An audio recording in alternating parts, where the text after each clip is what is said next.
Hello and welcome back to the White Pew podcast. I'm ZM and I'm going to be reading this week's text, which is a review of Emergency by Daisy Hildyard. It is a novel. It is, I think, Daisy Hildyard's third book. Her first book was called Hunters in the Snow. That was a novel. Her second book was called The Second Body, and that was, I think, non-fiction. I say I think because I don't know, can't tell. It's my favourite book, one of my favourite books. Still can't tell. But yeah, this is her third book, published with Fitzcarraldo Editions. It's currently, at time of recording, Sunday the 9th of October 2022. So just a heads up, if you're listening to this on a Sunday, or even Monday, Tuesday, Wednesday morning maybe, then just an FYI, I'm going to be reading this text on YouTube live, we do those live streams, them ones. I'm going to do that one on Wednesday after lunch, I think. So if you're interested in hearing some of the bits that didn't make it into the full text, like the notes and the bits that I didn't manage to resolve, that I didn't manage to the loose ends I didn't manage to tie up, basically, then maybe we can go through them within the space of that live stream, because it's a bit less formal. I don't have to have every thought neatly concluded or settled or resolved. It's like those YouTube live streams are just like unbuttoning the top button on your trousers, just loosey goosey, man spread, and it can be a nicer, softer landing for some of these thoughts that perhaps don't get resolved or processed for becoming part of the text. And I feel like I've got a lot of those thoughts with this one, because it was, this book's a bit of a mad one, and it took me a long time to nail down what I thought, and I still think I have thoughts left to nail down, but this is what I could do in the time I had. So we move. Okay. All right. I'm going to read the review now. Stay tuned till the end for the emoji. And that's all. Okay. All right. I'm going to read the review now. Bye. How much do you actually notice the world around you? Either about it or in it. Actually really notice. I think the world flies by me, and I never really notice most of it. London is a rolling backdrop. Capital city just slips by in my periphery. I fall from my bedroom to the tube, to the gym, to the office, It's like I appear in these places by magic. When I'm in them, the space slips across my skin with a buttery smoothness. I do not notice the way nature interacts with the built environment. I do not notice the small beauty of the everyday. I do not really see the world. I take it at face value. It is a stranger to me, but the city is full of strangers, so it is all quite seamless. There's almost no friction, except maybe when I fall too deep into my phone screen and I miss my stop. It's a rude awakening, isn't it? That mild panic of not immediately knowing where you are, the way you can feel your brain calibrating, orientating itself. It's okay. I'm in the tunnel, halfway between Finsbury Park and Manor House. The heat climbs down, away from my face, but it is only then, in that moment of panic, I notice the quality of the tunnel's darkness. The flickering light, the blank face of the person sat opposite, the smell and the spilled coffee stains sliding along the sticky lino floor. Daisy Hildyard's Emergency is a novel billed as a dark pastoral for the climate change era. An adult narrator is trapped alone in a London flat. There's a virus outside, so she cannot leave because the government says everyone must stay indoors. In this isolation, the adult narrator dissolves away, recollecting her childhood and the experience of growing up in 90s rural Yorkshire. The story is told across that weird transitional space between being a child and being a teenager. Old enough to be outside and alone, but still looking at the world with curiosity and wonder. I think this is a novel about noticing things. I would struggle to tell you what happened in Emergency. There's a cheeky cow called Ivy, a family of foxes that die, I think. The first computer is delivered to the narrator's primary school classroom. A kestrel hunts a vole in a quarry. Actually, the quarry is quite important, but mostly nothing actually happens. A spider crawls out of a bag of bananas. Everyone at school loses their minds over vanilla body spray. The entire world shifts around the narrator, and she describes the turbulence of that shift. But that's exactly it. Nothing happened. It slips past. The entire world shifted, and nothing happened. No plot, only vibes, only slippage, only periphery. Why was this book not boring? By all means, it should have been. Absolutely nothing happens. And yet, I loved the experience of reading it. I fell through the pages, experiencing smooth, seamless, buttery slippage. And when I closed it at last, I realised that my hands were hot from the friction. The narrator does a lot of watching and noticing. Actually, the narrator does mostly nothing except perceive. She is a filter for everything as it hits us. The novel opens with a scene. Sitting above the quarry, the narrator watches as a panel of clay falls off the side of a surface. It reveals a cross-section of a vole's burrow. Burrow, nest, hole. Vole hole sounds silly, but you know what I mean. The narrator then notices a kestrel. The kestrel notices the vole. I guess the vole notices the kestrel too. I think the kestrel notices the narrator. They all stand still in this moment, aware of each other and waiting for someone to make the first move. The narrator becomes transparent, disappears into the act of watching. We veer off into a story about when the narrator's rabbit gave birth to a nest full of babies. Then Claire, the narrator's best friend. Then Soldier, next door's dog who was old and scary. The narrative falls through spaces, never tripping and never snagging. It shifts seamlessly, smooth. It is fluid through change of season and change of era. But wait, the quarry is quite important. If I stretch my mind to really think about it, it has a main character presence. Looming large over the village, it is a disruption of the idyllic pastoral scene, the perfect rolling hills and sweet little hedgerows of the British countryside. The quarry produces gravel that was sent all over the world. The requirements of Norwegian motorways and new cities in China determined the shape of the quarry and the size of the shape it left. It is proof of industry. It is proof that it's not just cities that network human civilization in an enormous global supply chain. The rural is global too. More than just two, the global requires the rural as much as it requires the cosmopolitan.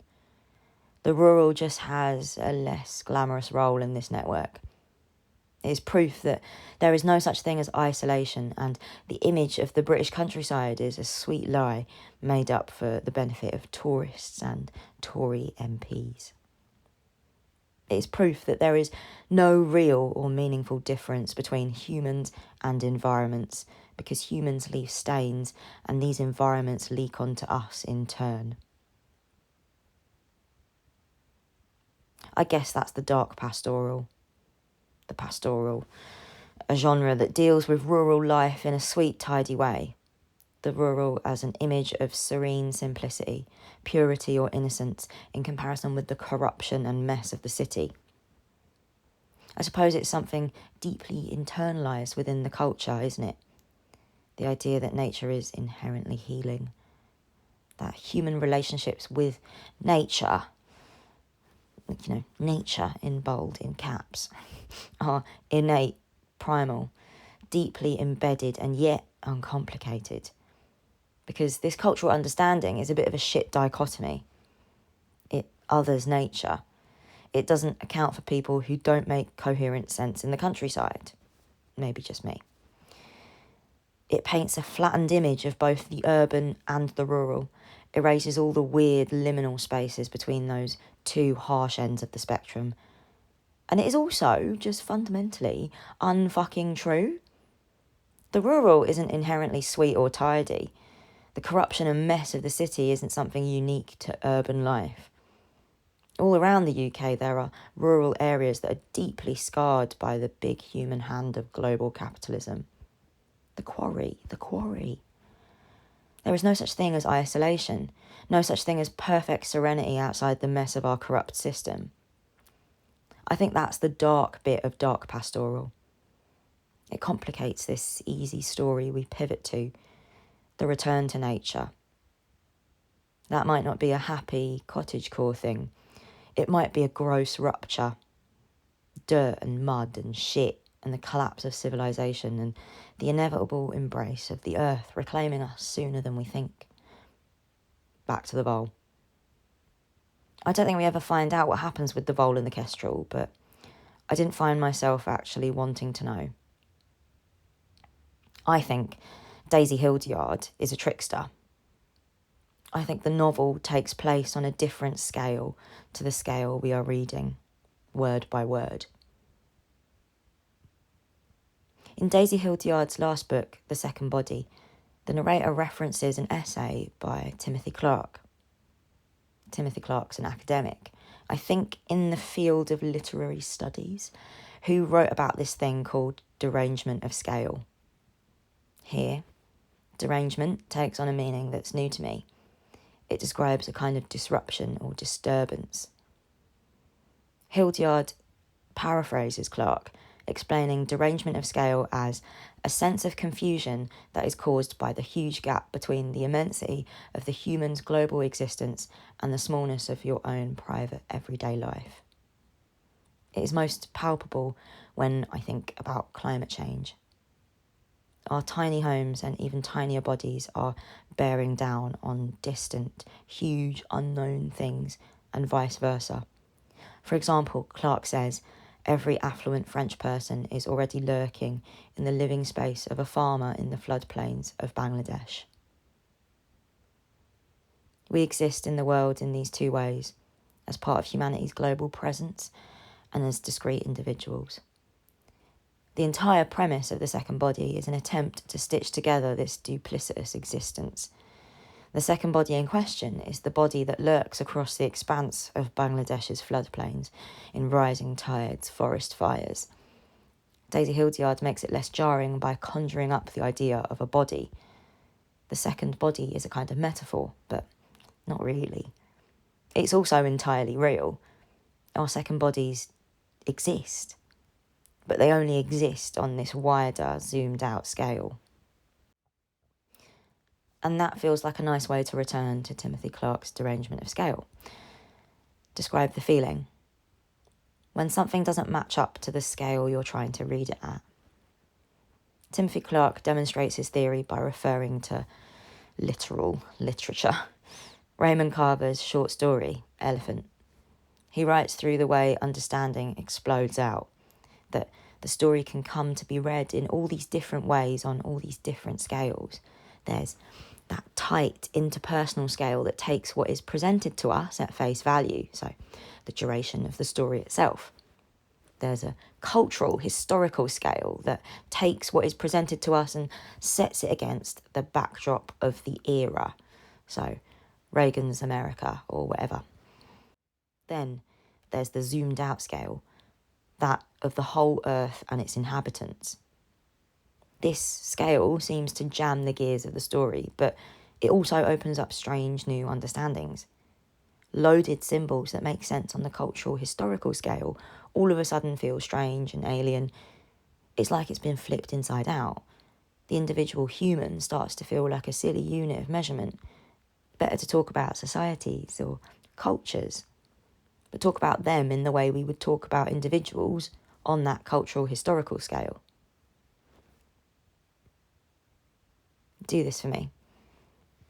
Think about humanity as a significant geological or historical force. Think about the human as a type of geological force. Let that sink in. Really consider it. Does it make your head hurt? Yeah, me too. It's because we all dissolve at that scale. We just cease. We can't be read as coherent. I think that's the scale emergency wants to be read at. Sharp tug. It feels like grit. It is speaking across scales, between them, maybe. As I traipsed further and further in, I realised I was falling through the lines, missing the actual plot.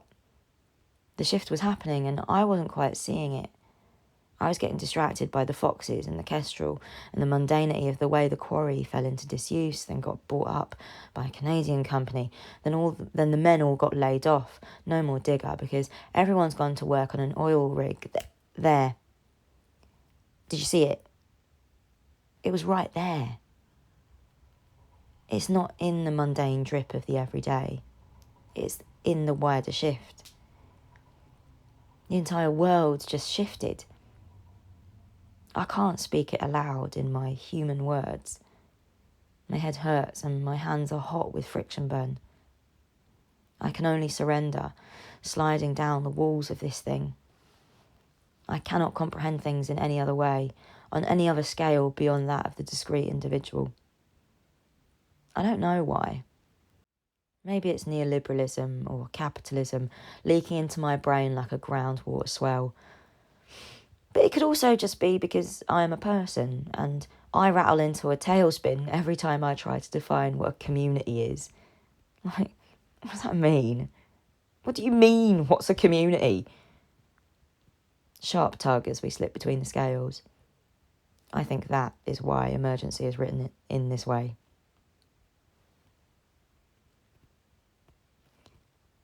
I was deep in my phone screen, scrolling, and stopped on a Goodreads review of emergency that described it as heuristic. Enabling someone to learn something for themselves. Sounds like a rigged process. Fuck around and find out, I guess. I think Daisy Hildyard is a trickster. The scale gets blown out. The world happens at full tilt. I am a lighter, loose in the washing machine, going round and round. Beholden passenger. You are too. And it's funny. I didn't like or dislike this novel. I just enjoyed the experience of reading it, which is different, because I enjoy experiencing things that I don't understand. I like the feeling of something taking place on a register just slightly above my understanding. Close enough that I know it's there, but out of reach enough for it to be incomprehensible. I love the word elide.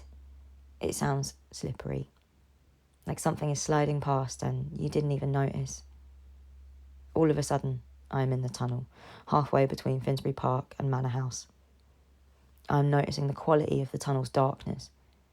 There isn't Wi-Fi in the tunnel, so I have to wait until the train reaches Manor House to 3D touch and press look up on the word heuristic. This is a novel about noticing things.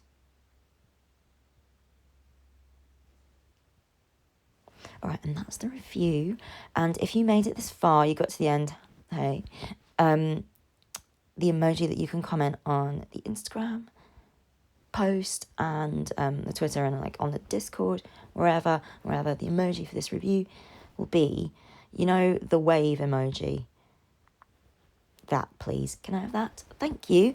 All right, enjoy the rest of your day. See you later. Catch you Wednesday maybe for the live reading if you're about. If not, no was. But yeah, I'll see you around. Bye.